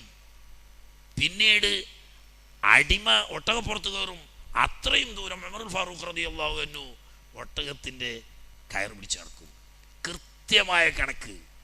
ബൈത്തുൽ മുഖദ്ദസിലെത്തുമ്പോൾ അടിമ ഒട്ടകപ്പുറത്തിരിക്കും. മഹാനായ ഉമറുൽ ഫാറൂഖ് റളിയല്ലാഹു തആല അൻഹു ഈ ഒട്ടകത്തിൻ്റെ കയറ് പിടിച്ചാണ് നടക്കുന്നത്. ഇതിന് കൃത്യമായ റൂട്ട് കണക്കാക്കി ഉമറുൽ ഫാറൂഖ് റളിയല്ലാഹു അൻഹു അവിടെ നിന്ന് പുറപ്പെട്ടു. ചെല്ലുന്ന സമയത്ത് അബൂ ഉബൈദ റളിയല്ലാഹു തആല അൻഹു ഉൾപ്പെടെയുള്ള സൈനിക കമാൻഡർമാരെല്ലാവരും ഖലീഫയെ സ്വീകരിക്കാൻ വേണ്ടി ഒരുമിച്ച് കൂടി. ഈ കോലത്തിലുണ്ടങ്ങനെ വരുന്ന്, കീറി തുന്നി കഷ്ണം വെച്ച് ഒരു കരിമ്പടം ഉടുത്ത് ഒരു കരിമ്പടം പൊതച്ച് ഒരു ഒട്ടകത്തിൻ്റെ കയറും പിടിച്ചിങ്ങനെ നടക്കുകയാണ് അടിമ ഒട്ടകപ്പുറത്ത്. ലോകത്തെ ഇത്രയും ആത്മാർത്ഥമുള്ള ഒരു സഹാബില്ല അബൂ ഉബൈദ റളിയല്ലാഹു അൻഹുവിനെക്കാളും. മൂപ്പര് തന്നെ പറഞ്ഞു, അമീറുൽ മുഅ്മിനീൻ ഇങ്ങനെ പോവല്ലേ, ഇവര് എന്ന് പറഞ്ഞാൽ ദുനിയാവിൻ്റെ അഹ്ലുകാരാ, റോമക്കാരല്ലേ, ദുനിയാവിൻ്റെ അഹ്ലുകാരാ. അവരുടെ രാജാക്കന്മാരും മന്ത്രിമാരും നേതാക്കന്മാരും ഒക്കെ അണിയുന്ന ഉടയാടകളും അവരുപയോഗിക്കുന്ന ആഭരണങ്ങളും ആയുധങ്ങളും കണ്ടാൽ ലോകം ഞെട്ടിവിറച്ചു പോകും. അവിടത്തേക്ക് ഇത്രയും ലളിതമായ ഒരു ഫക്കീറായിട്ട് അങ്ങ് പോകാൻ പാടില്ല. നമ്മളെ ഒരു കാലത്ത് ശവം തിന്ന് തമ്മിൽ കൊന്നു നടന്നിര അറബികളാ. അറിയോ നമുക്ക്? നമ്മൾ ഒട്ടകത്തിൻ്റെ തോല് പൊളിച്ച് അത് തുണിയാക്കി ഉടുത്ത് നടന്ന ആൾക്കാരാണ്. അല്ലാഹു തആല അശ്ഹദു അല്ലാ ഇലാഹ ഇല്ലല്ലാഹു വഅശ്ഹദു അന്ന മുഹമ്മദൻ റസൂലുള്ളാഹി എന്ന ഷഹാദത്ത് കലിമയും തിരുനബി സല്ലല്ലാഹു അലൈഹി വസല്ലം നമ്മുടെ സുന്നത്തും അല്ലാഹുവിൻ്റെ കലാമാവുന്ന ഖുർആനും അതുകൊണ്ടാണ് നമുക്ക് ഇസ്സത്ത് തന്നത്. ആ ഇസ്സത്തിൻ്റെ അപ്പുറം ദുന്യാവിൻ്റെ ഉടയാടകളെ കൊണ്ടിട്ട് അഭിമാനിക്കാൻ ആരെങ്കിലും ഉദ്ദേശിച്ചാൽ അവനെ അല്ലാഹു തആല നിന്ദ്യപ്പെടുത്തും. അപ്പൊ ഇത് തന്നെ ആര് പ്രതീക്ഷിക്കുന്നത്? ഇവിടെയുള്ള ക്രിസ്തീയ പുരോഹിതന്മാർ. കാരണം റളിയല്ലാഹു അൻഹുവിനെ അംഗപ്രത്യാംഗ വർണ്ണന നടത്തിയിട്ടുണ്ട് തൗറാത്തും ഇഞ്ചീലും. അതൊക്കെ ഇവർ കൃത്രിമം കാട്ടിയതാണ്. അച്ഛന്മാർക്ക് അതൊക്കെ അറിയാം. റളിയല്ലാഹു തആല ഒരു ശരീരപ്രകൃതി, സ്വഭാവ പ്രകൃതി, ഭക്ഷണ വസ്ത്രധാരണ രീതി, പെരുമാറ്റ എല്ലാം കൃത്യമായി തൗറാത്തിലും ഇഞ്ചിയിലും പറഞ്ഞിട്ടുണ്ട്. ഈ പറഞ്ഞ ആളാണ് അവർ പറഞ്ഞിട്ടുണ്ട് ബൈത്തുൽ മുഖദ്ദസ് കീഴടക്കുന്നതും അതിൻ്റെ താക്കോല് ഏറ്റുവാങ്ങുന്നതും ഉമറുൽ ഫാറൂഖ് ആയിരിക്കുമെന്ന് ഇഞ്ചിയിലും തൗറാത്തും പറഞ്ഞതാ. അതുകൊണ്ടാണ് അദ്ദേഹം വന്നാൽ ഞങ്ങൾ യുദ്ധമില്ലാതെ കീഴടങ്ങുകയും താക്കോല് കയ്യിൽ കൊടുക്കുകയും ചെയ്യും, ബാക്കി നിങ്ങൾ ഒരു കൊല്ലം ഞങ്ങൾ ഉപരോധിച്ചാലും കീഴടങ്ങില്ല എന്ന് പറയാൻ കാരണം തൗറാത്തും ഇഞ്ചിയിലും അവരെ പഠിപ്പിച്ചിട്ടുണ്ട്. മുസ്ലിങ്ങൾക്ക് ഇത് കീഴ്പ്പെടുന്നൊരു സമയമുണ്ട്, അന്ന് ഉമറുൽ ഫാറൂഖ് ആയിരിക്കും അത് ഏറ്റുവാങ്ങുക. അതിനുവേണ്ടിയാ ചെന്ന് കണ്ട മാത്രമേ അവർക്ക് ഒറ്റ നോട്ടത്തിൽ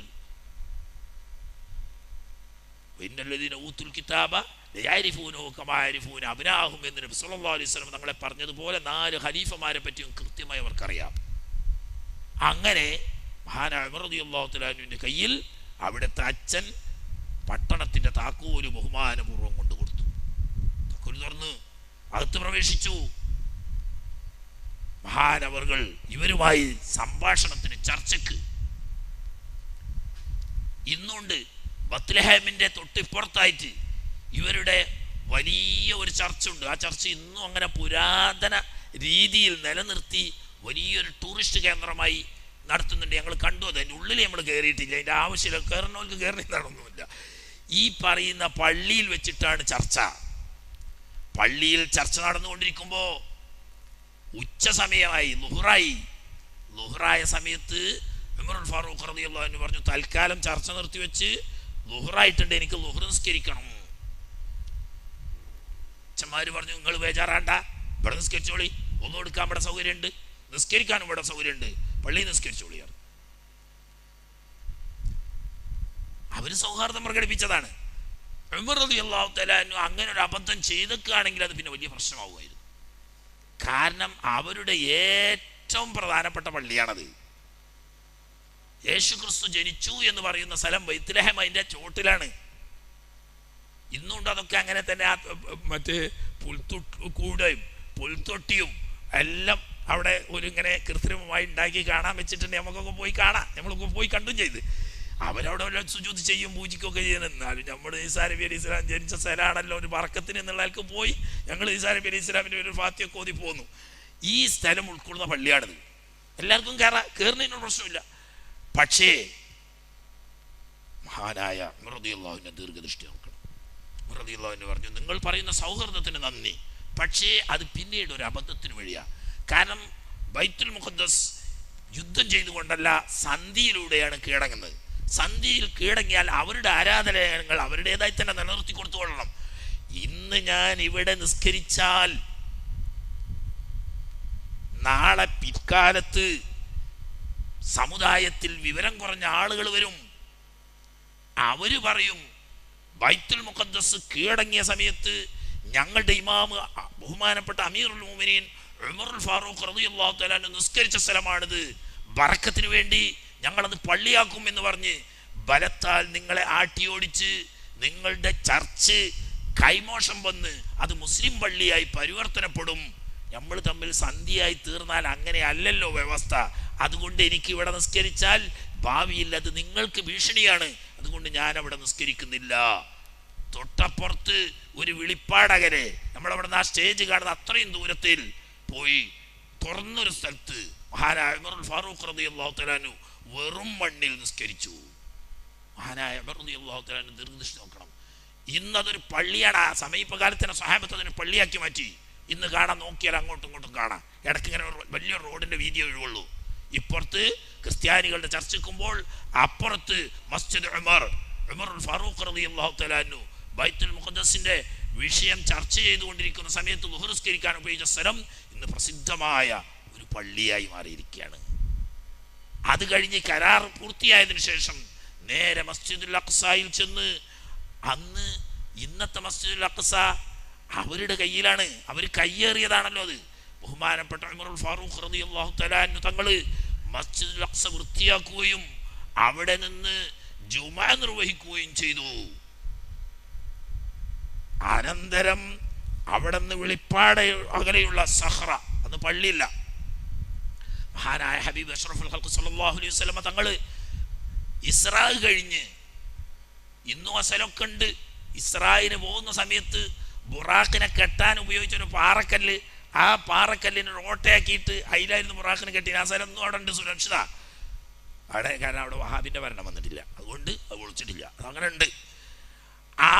അതിൻ്റെ പുറമെ സഹ്റത്ത് ഹബീബ് റസൂലുള്ളാഹി സ്വല്ലല്ലാഹു അലൈഹി വസല്ലം തങ്ങൾ മിഅ്റാജിന് പോകാൻ സമയത്ത് മസ്ജിദുൽ അഖ്സയിൽ നിന്നും അല്പം ദൂരെ മാറി വടക്ക് ഭാഗത്തായി ഒരു പാറ, നല്ല രസികം പാറ, അടി വലിയ ഒരു ഹാള് പോലെ, മുകളിൽ ഒരു കൊട ചൂടിയതുപോലെ ഒരു കരിമ്പാറ, വലിയൊരു പാറ, കുബ്ബ പോലെ പാറ തന്നെ. അതിന് ദ്വാരമുണ്ട്. ആ വാതിലൂടെ ഉള്ളിൽ കയറുക, കോണി വെച്ച് താഴെ ഇറങ്ങിയാൽ അതിൻ്റെ അകത്ത് മഹാനായ ഇമാം ഹുജ്ജത്തുൽ ഇസ്ലാം അബൂ ഹാമിദുൽ ഗസാലി റഹ്മത്തുള്ളാഹി അലൈഹി സുഹദായി പോയിരുന്ന സമയത്ത് അവിടെ ഇത്തികാഫിലായി ദിവസങ്ങളല്ല മാസങ്ങളോളം ഇരുന്ന സ്ഥലമുണ്ട്. അത് അപ്പേരിൽ തന്നെ മസ്ജിദ് ഹുജ്ജത്തുൽ ഇസ്ലാം അബൂ ഹാമിദുൽ ഗസാലി എന്ന പേരിൽ ഇന്നും സുരക്ഷിതമാണ്. ബാക്കി അതിൻ്റെ ഉള്ളിലൊക്കെ നിസ്കരിക്കാൻ പറ്റും. പാറപ്പുളും പാറ തന്നെയാണ്. ഈ പാറയ്ക്ക് ചുറ്റുമാണ് മസ്ജിദുസ് സഹറ എന്ന പേരിൽ പള്ളിയെടുത്തത്. യഥാർത്ഥത്തിൽ ജൂതന്മാർ ലോകത്തെ തെറ്റിദ്ധരിപ്പിക്കാൻ വേണ്ടി ഇതിനാണ് മസ്ജിദുൽ അഖ്സ എന്ന് പേര് കൊടുത്തിരിക്കുന്നത്. മുസ്ലിങ്ങൾ ജാഗ്രത പാലിക്കേണ്ടിയിരിക്കുന്നു.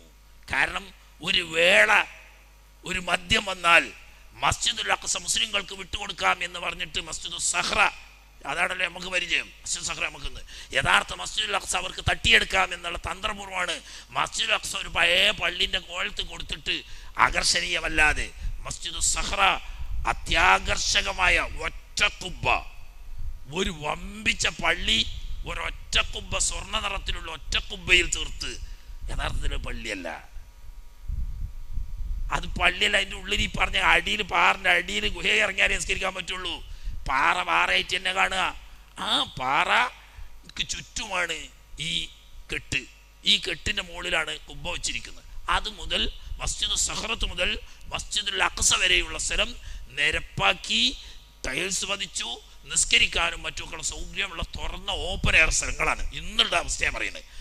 അവിടെ പോയി സഹറ സന്ദർശിച്ചതിന് ശേഷം മഹാനായ ഉമറുൽ ഫാറൂഖ് റളിയല്ലാഹു തആല അൻഹു അധികാരം ഏറ്റെടുത്തതിന് ശേഷം നസ്രാക്കൾക്ക് അവരുടെ ആരാധനാലയങ്ങൾ നടത്താനും മുസ്ലിങ്ങൾക്ക് പള്ളികളിൽ അവരുടെ ഇബാദത്ത് നടത്താനും രണ്ടു കൂട്ടരും സൗഹാർദ്ദത്തോടു കൂടി മുന്നേറാനുമുള്ള കരാറ് ഒപ്പിട്ടതിന് ശേഷം മഹാനായ ഉമറുൽ ഫാറൂഖ് റളിയല്ലാഹു അൻഹു തൻ്റെ സൈനിക കമാൻഡർമാർ, യഥാർത്ഥത്തിൽ ഉള്ളത് റോമാ സാമ്രാജ്യത്തിലാണല്ലോ അവരുള്ളത്, സുഖലോലുപന്മാർ നിറഞ്ഞു കിടക്കുന്ന ലക്ഷങ്ങളുടെ സമ്പത്ത് ഓരോരുത്തരിലേക്കും വനീമത്തായി വന്നുകൊണ്ടിരിക്കുന്ന ഈ സാഹചര്യത്തിൽ മഹാന്മാരായ സൈനിക കമാൻഡർമാരുടെ മാനസികാവസ്ഥയിൽ വല്ല മാറ്റവും വന്നിരിക്കുന്നോ എന്ന് പരിശോധിക്കാൻ വേണ്ടി മഹാനായ ഉമറുൽ ഫാറൂഖ് റളിയല്ലാഹു തആല അൻഹു തങ്ങൾ ഈ 5 കമാൻഡർമാരുടെയും വീട് പരിശോധിക്കുകയുണ്ടായി. എല്ലാം അല്ലാഹുവിൻ്റെ റസൂല് പഠിപ്പിച്ച ആ ഒരു നേരായ വഴിയിൽ നിന്നിട്ട് അണുവളവ് വ്യതിചലിച്ചിട്ടില്ല. മഹാനായ ചീഫ് കമാൻഡറായ അബൂ ഉബൈദത്ത് റളിയല്ലാഹു തആല അൻഹുവിൻ്റെ വീട്ടിൽ ധരിച്ച ഒരു വസ്ത്രമല്ലാതെ മാറ്റി ധരിക്കാൻ രണ്ടാമതൊരു ജോഡി വസ്ത്രമില്ലായിരുന്നു. രാത്രി കാലങ്ങളിൽ മുട്ടുമുക്കിളട മറയുന്ന ഒരൊറ്റ തുണിയെടുത്ത് ധരിക്കുന്ന വസ്ത്രം അലക്കിയിടും. നേരം പുലരുമ്പോൾ അത് തന്നെ മാറ്റിയെടുക്കും.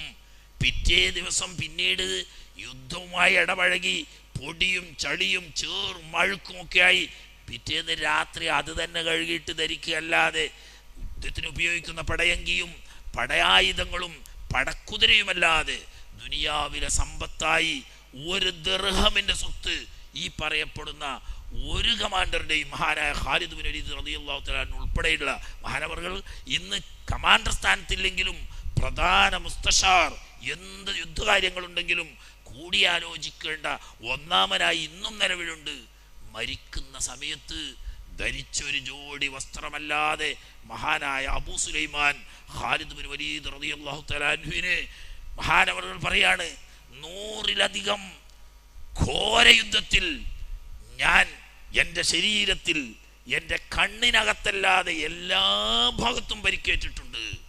പക്ഷേ അവസാനം ഇങ്ങനെയൊക്കെ ആയെങ്കിലും വാർദ്ധക്യത്തിലെത്തിയ ഒട്ടകം വീട്ടിൽ കിടന്ന് മരിക്കുന്നത് പോലെ ഒരു പായയിൽ കിടന്ന് മരിക്കാനുള്ള വിധിയാണല്ലോ പടച്ചോനെ നീ എനിക്ക് തന്നത്. ഈ യുദ്ധത്തിൽ എവിടെയെങ്കിലും ഒന്ന് ഷഹീദാകാനുള്ള ഭാഗ്യം എനിക്ക് കിട്ടിയില്ല. 100-ലധികം ഘോര യുദ്ധങ്ങളിൽ ഒരുപോലെ ഞാൻ ഇടപഴകിയിട്ട് എനിക്ക് മുറിവേൽക്കാത്ത ഒരു ശരീരഭാഗവുമില്ല. അതുകൊണ്ട് തന്നെ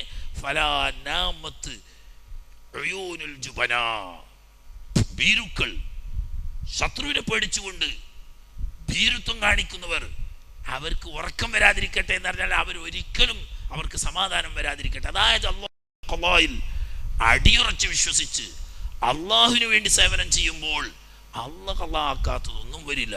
ആ നിലക്ക് ധരിച്ച വസ്ത്രമല്ലാതെ ഒന്നുമില്ലാതെ ഫക്കീറായിക്കൊണ്ടാണ് മഹാനായ ഖാലിദ് റളിയല്ലാഹു അൻഹു. ഇനി സഅദ് റളിയല്ലാഹു അൻഹു അത് നാളത്തെ ചർച്ചയിൽ വരും ഇൻഷാ അല്ലാഹ്. 18-ാം വർഷത്തിൽ തഊൻ അംവാസി എന്ന പേരിൽ ഭീകരമായൊരു പകർച്ചവ്യാധി. ഞാൻ നിർത്തുകയാണ്. ഇപ്പോൾ അല്ലാഹു തആല നമ്മളെയും നമ്മുടെ നാട്ടിനെയും നാട്ടുകാരെയും കാത്തുരക്ഷിക്കട്ടെ. പലജാതി നിപ്പ വൈറസ് തൊട്ട് വലുതാതി പകർച്ചവ്യാധികളും മഴക്കാലം വരുന്നതോടുകൂടി വരികയാണ്. അല്ലാഹു തആല മഹാന്മാരുടെ ബറക്കത്ത് കൊണ്ട് അത്തരം പകർച്ചവ്യാധി രോഗങ്ങളെ തൊട്ടും ഭീകരമായ മറ്റെല്ലാ രോഗങ്ങളെ തൊട്ടും നമ്മളെ നാട്ടിനെയും നാട്ടുകാരെയും നമ്മളെയും അല്ലാഹു തആല കാത്തുരക്ഷിക്കുമാറാകട്ടെ.